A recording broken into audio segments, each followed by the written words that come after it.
kapuran. May hapot sab.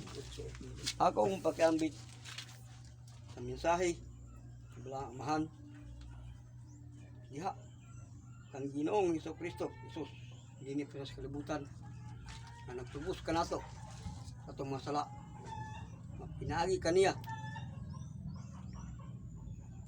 sa pagtuman sa kabubuton sa amahan nga nagsugo kaniya.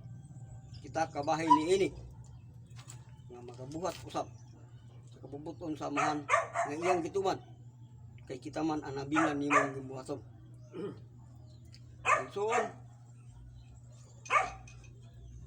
ang atong hinius nga pag-ampo lawa maghinusol kita sa masala may pasaylo ug magpasalamat sa mga nasa sa Dios.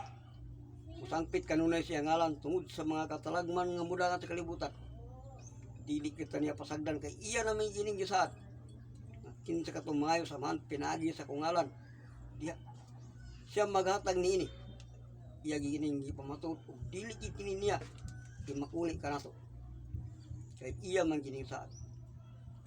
Mura ampingan ta ang iyang gihatag kanato nga mga pulong, mga gamanan o mga butang gikan kaniya.